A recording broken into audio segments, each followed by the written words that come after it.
It can definitely worked out in their favor by quite a margin. beat out these top TI contenders, then you know that you're doing pretty well for yourself. Do you get to hold that title if you've lost in the open qualifier twice? Top TI contender? I mean, it doesn't change the results of TI, does it? Like, he still came in third, didn't they? At least And that's how I remember it happening. It was all a blur. It was the middle of the night. I was in Colorado at the time. Team Liquid's turn to pick. and Batrider now coming out here. Batrider coming in. So every game so far in these European qualifiers, when we've seen a Batrider, we've immediately seen a response with a Legion Commander. And it's always gone quite well for the Legion Commander. So, do we see that again here?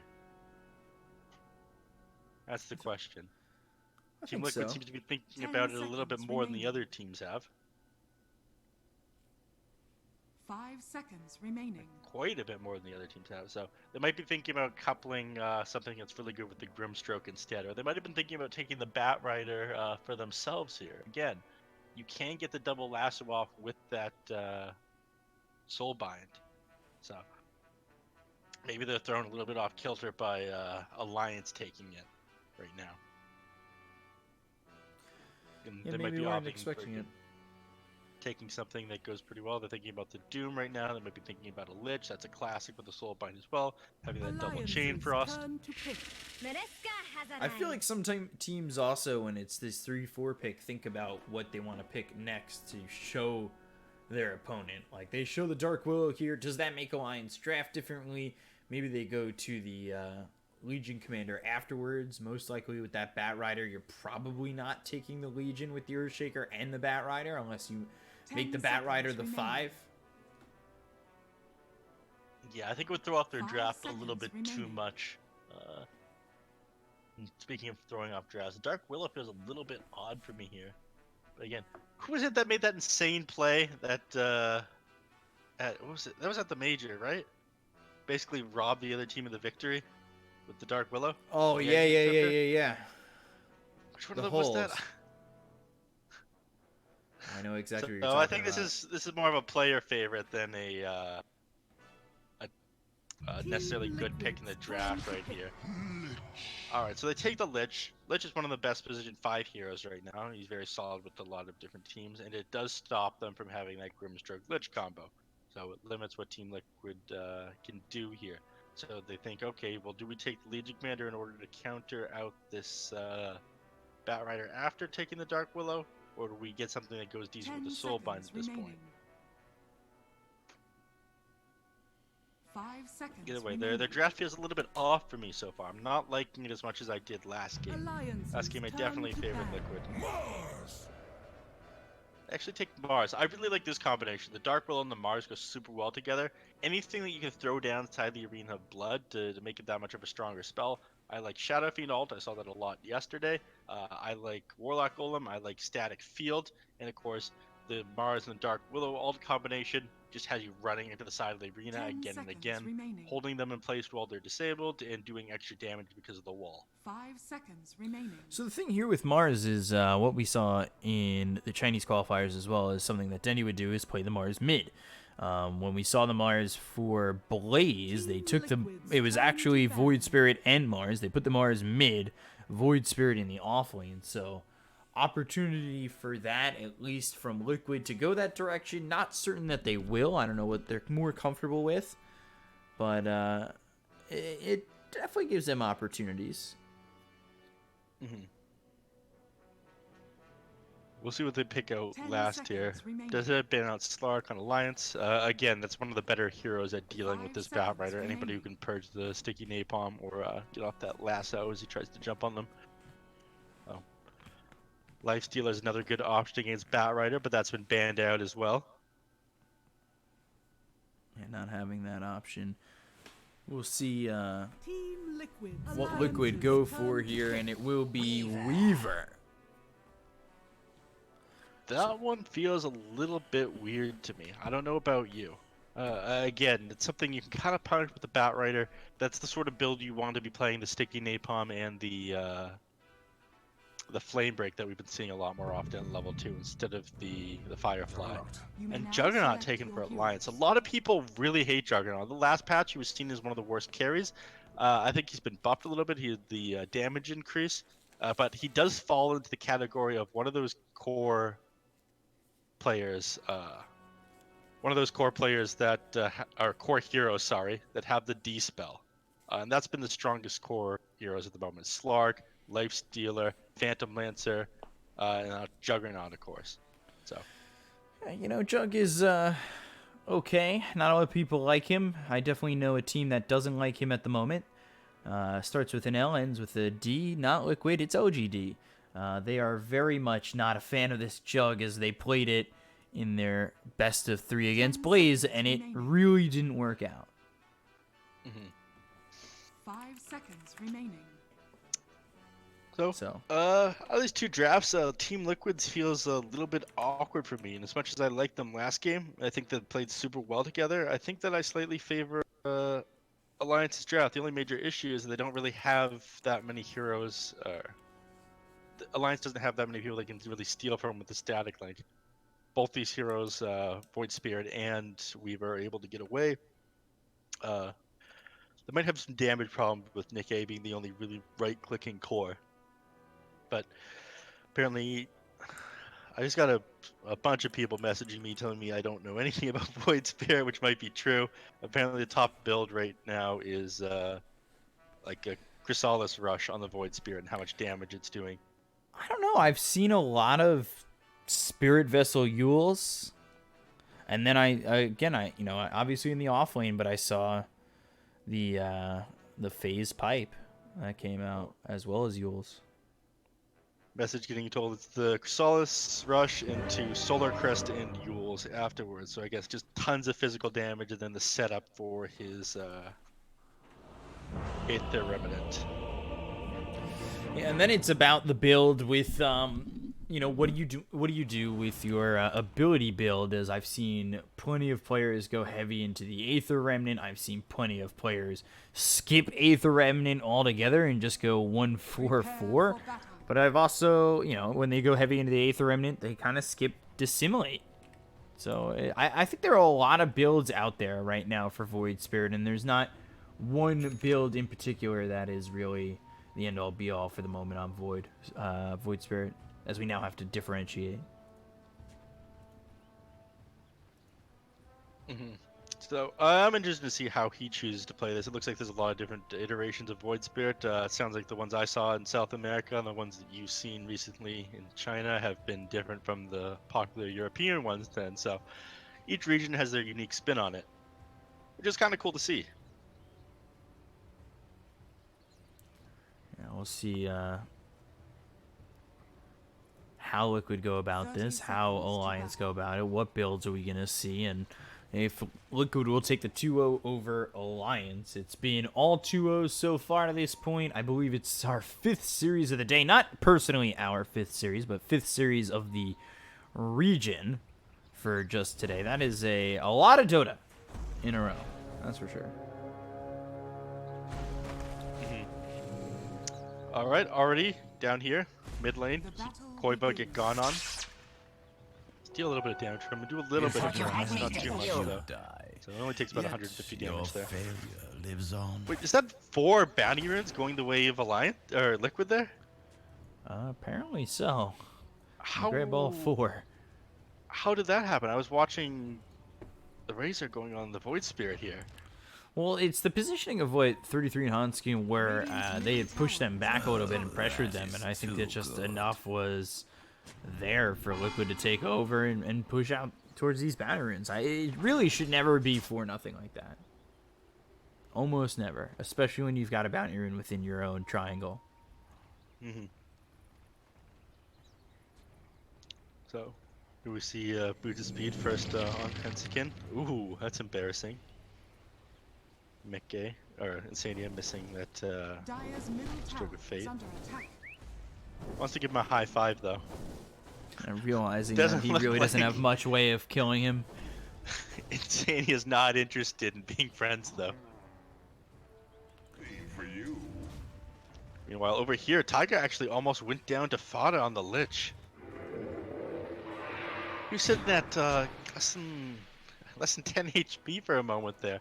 I've seen this quite a bit though. You get the Frost Blast, you got such a low cooldown, you just run people down with it, build yourself tons of mangoes, and get an early kill at first blood with it. I'm not sure it's worth the commitment for the amount of gold you're spending on mangoes, but it does give you a little bit of an EXP advantage in the laning phase. I would say this lane for Liquid has certainly a lot of potential. You get to that level 2 mark where, you know, you've got Bramble Maze potentially here for Dark Will, or even if you go into the Cursed Crown, any sort of lockdown in this bottom lane could set Boxy up for a spear. Yep. That happens. You have to be very careful. You do have it a little bit easier with the Juggernaut Lich. This has a lot of kill potential. Again, able to use Frost Shield on the Juggernaut while he's spinning. Basically guarantee he gets the entire duration of it off on people. Speaking of, we might be about to see that. Yeah, the Frost Shield slowing down Boxy now into the Shadow Realm for Taiga. One of the things that I was talking about on a Lich back on my own stream was, you know, people sometimes like to go heavy into the Frost Blast if they like their harassment, or sometimes if you're looking to play aggressive or your carry's looking to play aggressive in this lane, you go heavy into the Frost Shield. Level 3, you get 50% damage reduction, which is always quite nice. And Blade Fury, there it is with the Frost Shield, and is it going to be enough damage on a Boxy? It doesn't look like it. He's only got 2 tangos though, so his regen is looking like it's a bit of a problem. Well, thankfully, everyone gets their own courier these days. He's got a salve coming in to him already. Did that as soon as they went on him. Though he does survive, I guess, due to the gauntlets and the iron branches that he had there. He did have a fairy fire, you know. Mickey TP'd back to go in on to 33, who will go over to the high ground, and Stroke of Fate charged up for a moment. We'll TP now to the tower as Insania goes to the lane, and, well, 33 bites it inside the Dire base. Yeah, unfortunately, he had no mana to TP home, so you gotta do what you gotta do. Ends up, that actually cost him a lot of gold there. He lost 27, he got 200 each after that gold was split. He's been doing pretty well for himself. I mean, it's interesting the way that he's decided to do this. In the past, you'd see people farm up the jungle. Now that a lot of the jungle creeps have these extra magic resistance, the more camps that get stacked up, he just opts to treat the lane creeps like jungle creeps and force them to come out of lane, follow him left and right over here while he fireflies. Talonskin will spot Taiga. We'll back off for just a moment. No harm, no foul on either side. But now Bramble Maze is laid down. Hanskin has to navigate. Will do so after getting locked down once. But again, just more solo experience, solo farm here for Boxy. He's found himself level 3. And Insania bites it to 33, and I'm a bit surprised. But at the same time, with the aggressiveness of the Batrider, I'm not. And meanwhile, bottom, got 3 heroes here still for Alliance, and they're going to combine to get a kill on a Boxy. I mean, it's only a matter of time before he goes down. It's just the Juggernaut needing a couple more levels, his Blade Fury going up, the DPS definitely increases, and there's not a whole lot you can do to get away from the Juggernaut.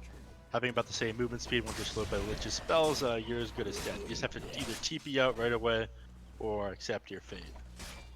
Speaking of, once Lich is level 4, he's probably going to go Sinister Gaze to be able to cancel those teleports. So things are getting a little bit worse and worse as the Mars stays in the lane down here.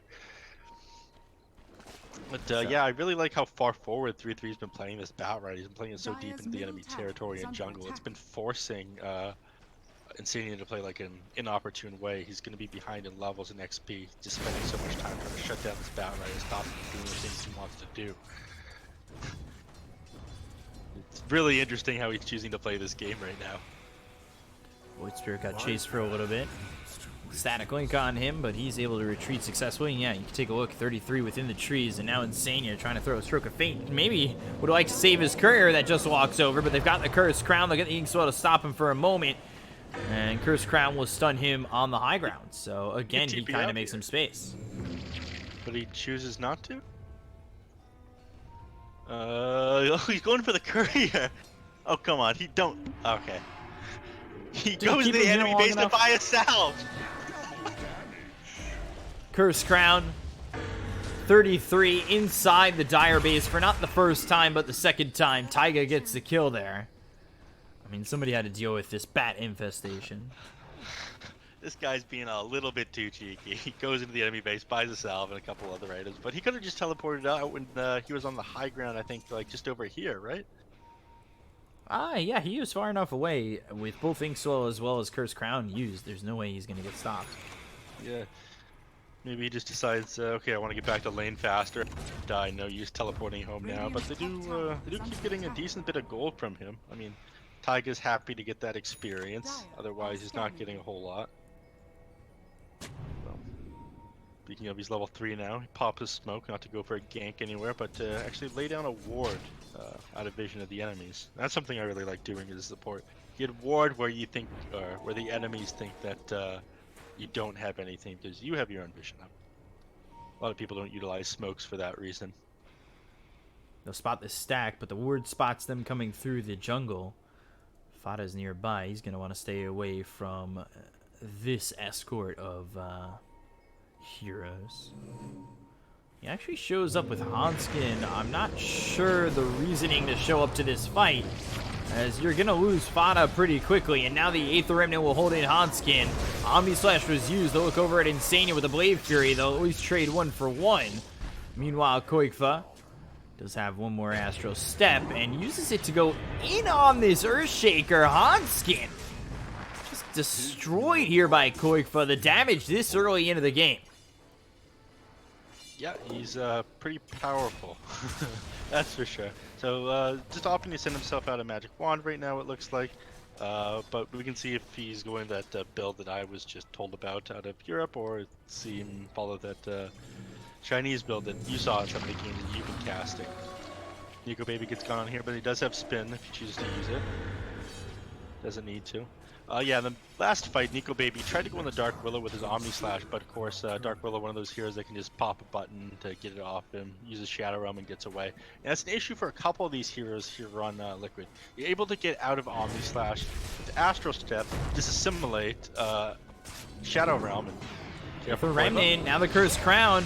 You get the Blade Fury, Koikfa forced to Astral Step away. But they might even want to still go in on this. They laid down the Bramble Maze, had it locked up Nico Baby. They might have been able to get the kill. They'll turn their attention over, because like you were talking about in the draft, they've got the Inkswell with the Astral Step, an easy kill on a Fada, and it's 5-3 in favor of Liquid. Yeah.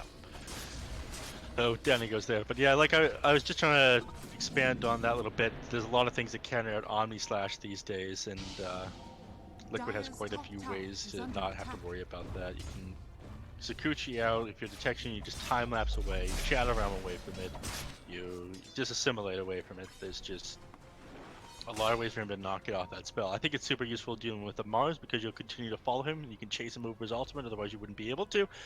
But Omni Slash, it just feels pretty underwhelming, especially this game. Kinoptic. Dire's top tower is under attack. Some extra mana regen for the Weaver. He'll be able to farm the jungle a little bit faster thanks to this. He's going for Maelstrom, so pretty common item on him. Gonna keep up farm with the Juggernaut. He's actually opting to go Diffusal Blade instead of Battle Fury or Maelstrom himself, so it means they're trying to play a little bit faster on the side of the line. Top lane. Cursed Crown out on the 33. The lasso comes in with the Dark Will. They'll throw the Swarm out. Do you want to continue to go in onto this Dark Will? The Bramble Maze was laid out, but not in the best of ways. They'll get the trading kill on a 33 as Taiga drops. Maybe if Bramble Maze was a little bit more in his pathway, leaving the trees, might have locked him up and saved his life, but unfortunately they trade. Taiga's just decided that 3-3 here is his rival this game, or he's his check, so to speak. He stays on that guy, just make sure he shuts him down with everything. He's more than happy to be spending his time doing that. Oh, mid lane. Yeah, they've got the spear. They'll get the kill on a Hanskin. Koikfa getting credit for that one. He's now on a killing spree, 3-0-1. And it is that straight Crystallis build so far. So, there you go. He's copying the build that apparently Tops and made up and is getting praised for by a lot of people. Makes sense. I know it doesn't mean anything because it was an open qualifier against the Guardian. But he did go triple Crystallis to build That's on the mean. Void Spirit. Treat him with some respect, Thompson. Come on. Hey, I this know... Guardian got first blood. He is no simple Guardian. Oh yeah, I heard that he killed mid one. Yeah, mid one dove the tier 2 tower. He got shackled and died for his sins. You can't outplay him if you're stunned. No. That's the logic I live by. Juggernaut gets gone on here. You should spin here. You don't know that... Okay. Mickey saw an opportunity, but I think he did realize that the Weaver was there, so he chose to use his spin, which is a good move. Whoop. Charge it up. Didn't actually throw it. Looked like he might have timed right. He realized that the Juggernaut, I think, was going to get that TP off as well, because there is a quick travel time for it, too. I don't think he would have gotten it off properly. And wrapping towards mid. One stroke of fate can make this a problem with Boxy nearby, already throwing the fissures, so the lockdown has been used. Meanwhile, Nico Baby getting the tower top. Everybody's here for Liquid except for the Weaver, and that's okay. Looking to converge on this tier 1 tower. Bedlam coming through, a lot of damage on Afada. Not even needing that Aether Remnant or the Stroke of Fate. That single damage on Bedlam is outstanding early. Down here, 3-3, trying to slow down Mickey a little bit, get these creeps off his tower. Again, they don't want to give up too much too early, losing that tier 1 on the bottom. Now that shrines do not exist, we have outposts in there instead. Gives the enemy team a lot of control over your jungle, so keep that tower there as long as you can. Looks like they're starting to make a move towards this tower though. Koiva with the double damage rune just expiring. 3-3 realizes this is dangerous and wants to get the hell out, so it's not going to be able to defend this tower. Radiant's bottom tower is under attack. Arcane ring for Void Spirit. I feel like it is quite nice. Sometimes it feels like you have a little bit of mana troubles. I believe I heard a lasso come through, and that was over top. Where 33 and Nico Baby, we're going to get the kill on a Taiga as they pressure this bottom tier 1 and let it go. Meanwhile, back over towards mid, Fissure comes through, and Hanskin setting up as he's got Echo Slam. They'll throw it. Arena comes in, and it may not be worth it to keep him alive, but it does keep Limp and Hanskin close. However, Koifa takes a lot of damage. Nico Baby comes over, and Liquid forced to run away. Stroke of Fate hits on 3, a good amount of damage, but no follow-up to it. Now without the Mars. Shikuchi on forward, takes out the healing ward, and time lapses away. 75 gold in your pocket, why not? Invisibility. At about 150 gold swing taking out that Mars. Or, sorry, 450 gold swing for taking out that Mars. Tier 2 items coming up in just a minute here. Everybody starts to back off from each other. I feel like the tier 2 items is what really starts to make the difference in games. Some people are talking about, hey, you can't really rely on net worth anymore now that neutral items exist. If you get the good ones for your heroes and your team, then you could be a lot better replaced than the enemy one. It's not as bad as it was before, don't get me wrong, when we saw things like Helm of the Undying. If you got Helm of the Undying on like an Oracle, you'd basically win the game. That thing was ridiculous. Glad it's no longer in the game. But again, Aquila on agility hero, Vambrace on some strength heroes. You really turn the tide of a game. Ooh, Fada and 33. Quick for getting a kill on a Hanskin over top. Looked like they might have gone on to the Weaver. As Bedlam comes out, just onto this neutral camp, forming up as best he can, and Mickey converging back over towards bottom with 2 allies of Insania as well as Boxy looking for an opportunity to jump in potentially. Got 33 over this little cliff. Flame Break keeping Mickey away with the Ink Swell, and now he's on the run. He's in a lot of trouble. Nico Baby does have that Diffusal Blade. He'll time lapse into the opposite direction. Limp spots him. Spear comes in, hits on Afada. A quick kill there on the Lich. But you no longer have time lapse, and that puts you at death's door. Omni Slash comes in, taking out Koikfa. Now they look over at Insania. Inkswell won't even pop. Triple kill for Limp. Things falling apart at the seams here for Liquid. Yeah, everyone just falling apart there. I mean, you did get the quick pickoff on the Lich, but you're just not getting the opportunity to set up this blood and terrorize combination that you need to win these fights. Otherwise, you want to draw this out as late as possible. If you can't get that combo, then Alliance are going to be able to win these team fights. But did try to get some harass damage at the top tower with Taiga while that fight was going. Unfortunately, it's just not worth it. But, wow, almost 4k XP swing in the favor of Alliance after that team fight. Gold went about 2,000 their way as well. Okay, comes over, spots Nico Baby. Immediately into the Wave Fury, a lot of damage being done. Mickey will just take control of the outpost. Meanwhile, towards top, Stroke of Fate hits. And they've got the fear on a Hanskin. He's not moving, though. One more shot needed, and into the Shadow Realm he'll go. Pops out and ends up getting the kill, but will lose his life to 33, turning around with the Firefly as well as 3 sacks of sticky napalm on him and burn him out. A beautiful turnaround there by Taiga. He's amazing with this hero. Everyone starts to converge on this lane, other than the 2 previous mid heroes down here. Razor, I think he thinks better of it. He doesn't want to deal with them. He's actually doing pretty well for himself. He's level 14 on Limp. 2,300 gold ahead. I hadn't realized just how far ahead Limp was at the moment.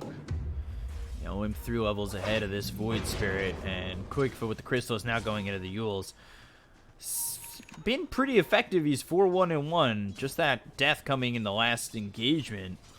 And yeah, but you wonder, you know, how far Limp is going to be able to get ahead. 4-0-1, 170 last hits. Limp's up there. He's going and just about close enough to a BKB in full. Yeah. They're going to have a lot of trouble doing damage to them after the BKB is done as well. Kenzikin going on the top lane again. He's up there. That's gotta feel pretty bad. I mean, you're so close to your blink tag, you just want to finish it off, so really, maybe you're not thinking how sick your Rules, now Astral Step, Curse Crown comes in to simulate. Do they have the damage to get the kill on a Limp? They don't! Chain Frost bouncing around, they get the kill on a Taiga. Koikfa is also dead. Nico Baby made the rotation. Look at Limp able to just walk away with the most minuscule amount of health. Omni Slash comes through in a boxy to get themselves a third. And it's these fights that where they are able to converge and find that aggression. I mean, it starts with the Yules, a simple bit of lockdown, and then it all falls off the rails for Liquid as I think Koikfa gets drawn in thinking he can turn that around. Yeah. Unfortunate for them. Again, it is these fights that they keep losing, and things that get worse and worse for them, especially considering the difference between these 2 mid laners. I mean, it was, what, 3 levels a second ago, now it's 4 levels, almost 5 levels. Razor's almost level 16. With like more than almost, yeah, more than double the last hits of the Dark Void Spirit here. I'm just not sure what he can do to catch up. They're not in that bad of a place. They do always have these solutions in the form of team fight abilities, but they're trailing right now. They're definitely trailing.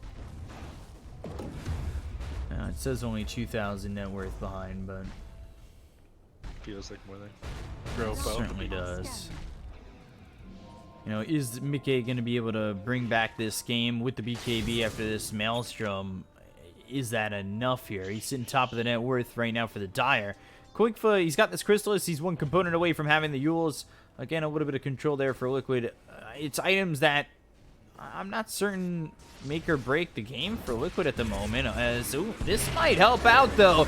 Terrorize comes in as well as the Curse Crown popping. They'll get the easy kill on a Nico Baby. The static link is on to Insania. And they'll get themselves 2 quick kills, or well, 1 apiece, actually. Oh god, Yules comes in onto Taiga. Into the Shadow Realm, he'll try to hide, but Yugi's father is taking up all the space, so he can't stay in there for too long. And 33 will get the kill on a Taiga. Well, Gang Camino doesn't manage to catch Hensikin. You thought you had me, didn't you? Smoke onto the shrines, take that. Although the 20-minute mark has already passed. And again, Dire controlling both the outpost in that time, so that the other ones to get the experience. Even like they want to go on 3 here, they need some kills to get back into this game. We're waiting to see if this BKB is enough for the Weaver, and kind of need more for Void Spirit. He's going into the Yules, but will that even be enough? You know, will that extra amount of control allow Void Spirit to be a lot more effective in these fights? It seems like he goes in, he throws an Astral Step, comes out of his combo, and then is basically just dead.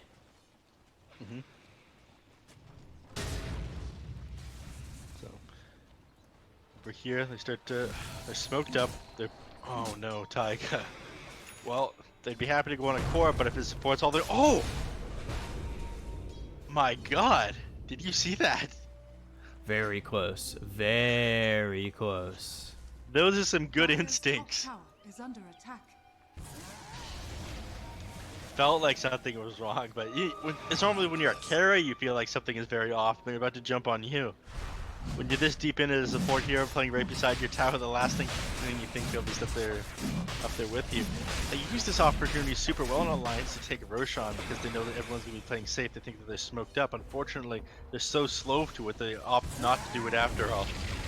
So even though they had that hidden opportunity, they just don't do enough damage to the Roshan. So now Qualifier picked up that Euls. BKB's come out for the Weaver. But on the opposite end of the stick, you've got Boots of Travel ready for the Batrider. He's getting close to his own BKB, and Suna Manta for Nico, baby. Euls BKB for Razor, so he's bringing basically the same thing as the Void and kind of the Weaver. He'll have that magic immunity, he'll have that control with the Euls. Is it going to be enough? We'll see. Radiant's bottom tower is under attack. Down here. They're Remnant down. If I They've got break the out. lasso. Void Spirit very dead very quickly. It's the lockdown that Alliance bring to the table that, I mean, Void Spirit really can't do anything about. He's going into a Bloodthorn, but, I mean, I don't know if that's really going to matter much. That looks so bizarre. Instead of going for a Blink Day to get on top of this target, 3-3 has opted to go Aether Lance on the Batrider. Nico, baby. Just the Blade Fury. Now the Omni Slash on a Boxy. Is it going to be enough damage? Well, with the help of Hanskin, it certainly will be. The supports have to leave, and they need to evacuate fast. As, the side of Alliance will head into Roche. There they go. And even though they don't take it that fast, I think with Mars not able to come over here, I don't think he'll buy back either.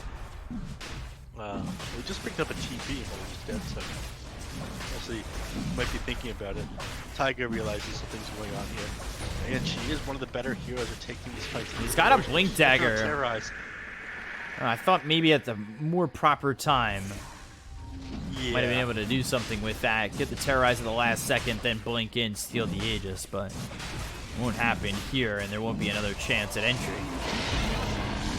Terrorize on cooldown now makes pretty good time for Alliance to push, if they don't want to wait for any more items here. They are building up a BKB on the Batrider. Trying to get a Mjolnir on Juggernaut, but that's going to be a while off. It's odd to see him go with this Diffusal Manta build and then go back for the Maelstrom afterwards. Dire's top tower. But again, we were talking about how they wanted to play a lot faster, and they've been doing exactly that. They're head and shoulders above Liquid right now.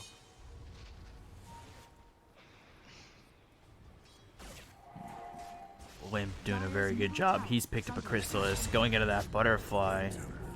And Qualifier getting caught bottom. I mean, that, again, it's just the control that they have with Lasso, Fissure, Totem. Everything's there. Oh, Jesus.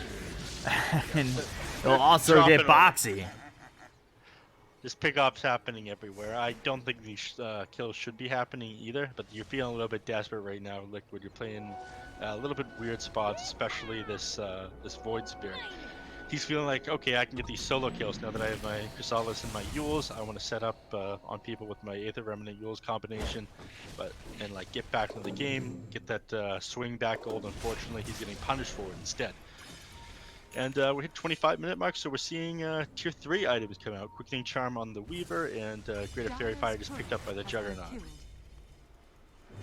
Talking about the side of Liquid getting desperate. I'm getting desperate to just be able to spectate a kill right now. I feel like I'm slow on the ball, but at least I'll catch this one over towards top. Limp gets the kill there onto Insania, and they are getting pickoff after pickoff.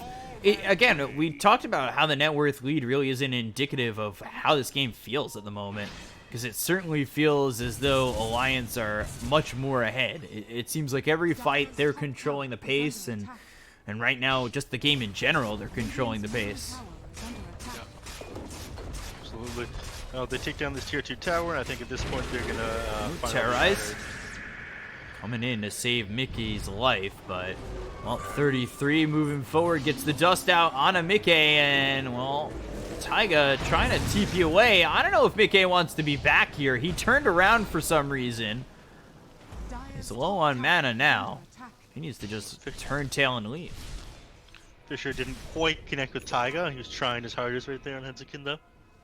Got that Aether Lens for a little bit of extra cast range as well. Didn't do the trick. Think you'd probably want to different items, though it does give you the extra range for the Blink Dagger as well. You can go 1275 units at max range. It's pretty good. Mana regen helps too. So he opted not to go mana boots. Carrying around clarities with himself too. But I'm not sure that Liquid is going to be able to recover from this, because I think the later the game goes, you still have an advantage with Alliance. Earthshaker becomes very scary. Juggernaut continues to be scary, and even though Void Spirit scales very well with his 25, until he gets there, it's going to be rough for them. If you can manage to do that, the 3-second stun on Dissimulate is pretty crazy. It's all about buying that time and all about getting there. Is the will the Weaver's item progression be enough? He's going into a Scotty. He's got the Mjolnir BKB, 2 Wraith Bands. So McKay right now sitting at just about 14,000 net worth, sitting not too far under where Nico Baby is. But the difference between the Razor and the Void Spirit is a big jump. Radiant are scanning. Smoke up. All they find is a support here, but he manages to get away, and so does Mickey. So they break the smoke. Oh no! Fissure lands now. Let's see what they can do with this. Nico Baby giving chase. He's got the Diffusal Blade. Inkswell pops, but it's not going to matter with the Blade Fury. Insania on the run. Nowhere to go. Nico Baby gets the kill. They'll lose the Grim Stroke, but that is all, which I guess is a bit of a silver lining. All you can really do at the moment is disengage on Liquid. They haven't gotten a kill in ages. And it looks like they're ready to hit high ground. Take out the healing ward, but you're gonna pay for this with your life. You just use Shadow Realm aggressively. Taiga just getting ripped to shreds here. Chain Frost coming in as a +1, and now they've got the lasso onto this Weaver. Echo Slam, Omni Slash. No buyback. No, he just got his BKB Mjolnir. He's bought out. He can't do anything about this. I don't think they can stop them taking... Oh, wow. There it goes, and they're smoked up back here, but they can't go in on this. They're too strong. Nico Baby is very low on HP and mana, but he has the Aegis on him. Once he respawns, you're in a super bad place. He's gonna try. He misses the spear, though. He's trying to lay it down. Now the Aether Remnant, seeing what he can do with that. Flame Break pushes Boxy back towards the side of Alliance. He's trying to survive. He's feared up with the Sinister Gaze coming in from the Lich. And another kill here, as Alliance are yet to leave the base. This is a repeat from last game, it looks like, except the other way around. Aether Remnant locks Nico Baby up for a moment. See if Liquid are able to turn this at all. They're down now 9,000 net worth. Backdoor protection goes on to these barracks, but soon to break off. With the Phantom's Embrace, they look over as Qualifier. He's got the Yules. He needs to try and escape, but the totem is there now. Ooh, Astral Step. Does he have another one? He doesn't. Assimilate to avoid the Chain Frost, but I'm not certain you're getting out of this, and I should have just said I'm certain you're not getting out of this, because there is no way out of that. Fissure lands onto Mickey. They'll get the lasso to follow it up. The Soulbind hits onto 2. If Mickey could do anything about this, that would be great. They've got the 2-man Arena of Blood. They'll get the kill onto Hanskin as well as 33. They're going to need a lot more than this. Everyone else gets out. You're not two sets of Raxes. You've lost the melee Rax in the top lane. The only reason I think that you didn't lose like another melee Rax is because that tier 1 and 2 are still up there. As soon as they regroup, Alliance are going to be heading down, take your bottom as well. And I don't think you can stay in this game for that much longer. Your heroes just aren't scaling that well against Alliance either.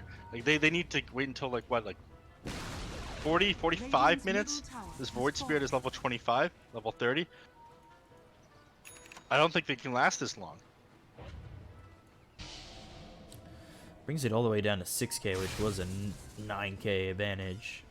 Now 5K as they start to pressure the mid tier 2. I think they're going to look to go in on a Nico Baby, but a very timely Blade Fury. Now Boxy trying to retreat, but I just don't think there's any way he does. Gets hit by that fissure, followed up for the Sinister Gaze. They'll get the kill on Boxy. He's got buyback. The rest of the team now forced to leave. Everybody starts to get back, and again, this gives the Lions a chance to regroup.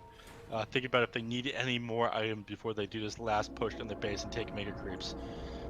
Or if they want to wait for this next Roshan. Another 30 seconds, they'll find out when it respawns. So, Razor has all the items in the world. Looks like he's on his way to build a Satanic. I'm not sure if they're willing to wait for that, though. Or if they need to wait for that, they'll look over for the Dark Will. Won't catch him. Nothing to do to cancel that Shadow Realm teleport.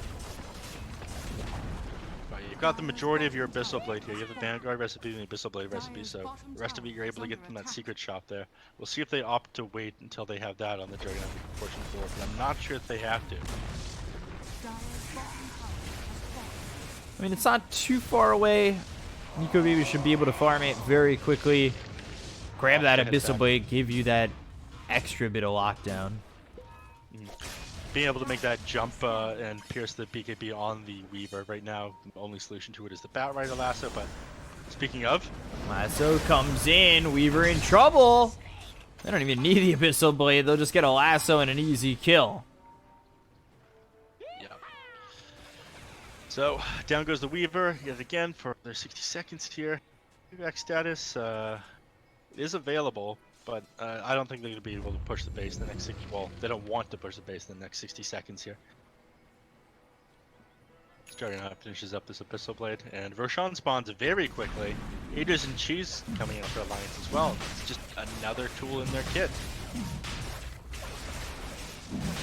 Nothing you can do to be able to cancel the Roshan. I think, yeah, Taiga, I think, wants them to. They're smoked up, but I don't think they're going to be able to do anything. In fact, if they try to now, it's going to be too late.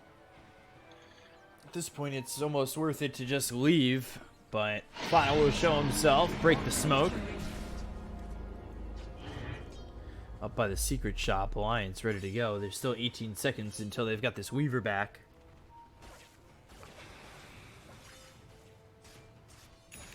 Radiant's bottom tower So is under they've attack. got basically everything they need now. No need to save up for buyback when you're winning this hard. You get the Aegis Abyssal Blade on the Juggernaut. He gets speared Spear back, though, hits. but I don't think they can do anything to kill him. Then they've got the Silence. Now they've got the Terrorize, but a great Manta into the Blade Fury. Keeping Nico Baby alive. They've got the Yules on a Boxy. Now the Yules comes down to the Jug. Is it enough to lock him down, however? Aether Remnant, another spear coming through. Onto the Razor. They get themselves one. He's down for 90. He has buyback. And now with the Abyssal Blade, it's not going to be enough. They've got the Yules again on a Nico Baby. He's on the run. Do they have the damage? They look for the Astral Step as well as the Dissimulate over on a Nico Baby. Once again, the Phantom's Embrace to make sure that he's not able to spin. But the first hit bash on a Koikfa. Look at him just get run down. So much damage from the Juggernaut. Here you lasso. are. Comes through onto the Grim Stroke. Omni Slash on 3 heroes. BKB's been popped by Mickey, and Zania will drop. They'll get the kill on Afana. They look over at the Bat Rider. 33 now, forced to run with the BKB. About to run out on Mickey. He'll use that time lapse, so try to run for Nico Baby. The Cursed Crown comes in with the Yules. Is it going to be timed up enough? The Manta's there as well as the Abyssal. They'll get the kill with the Echo Slam. Exclamation point to kill off this Weaver. He'll buy back immediately. They look over at Taiga. He's also bought back, but Boxy dead a second time. He won't have that buyback. The Fissure comes through. The Weaver not able to do anything. Mickey drops again. And it will be going to a game 3 as Alliance are taking this game 2 in an exciting fashion. Yeah, there's the GG. Oh my god, an absolute monster right now on the Juggernaut. It's that strong, but again, he's got the D-spells and he's got so much damage. And I don't think that they had that much to recover. There was so much more net worth on this Razor. He had almost more than double the last hits of this Void Spirit at like what, the 13-minute mark? Alliance just rolled them over this game. Doing a really good job, 35-17, a bit of what we saw in the previous game from Liquid, and this series is always exciting between these two teams, so to see it again in action, now going to a game 3, we'll see who goes on in the finals and who will go to the lower bracket up against go up against Nigma. And we'll be back with Game 3 in just a moment. I'm your caster, Bkop, at Bkop92 on Twitter. Follow me to know when I'm casting, as well as follow Neph at nephsensei on Twitter. We'll be back in just a moment. So stay right there. We appreciate you. Obsing for the next game. It'll be better. I know it's lacking. It'll get better. We'll be right back.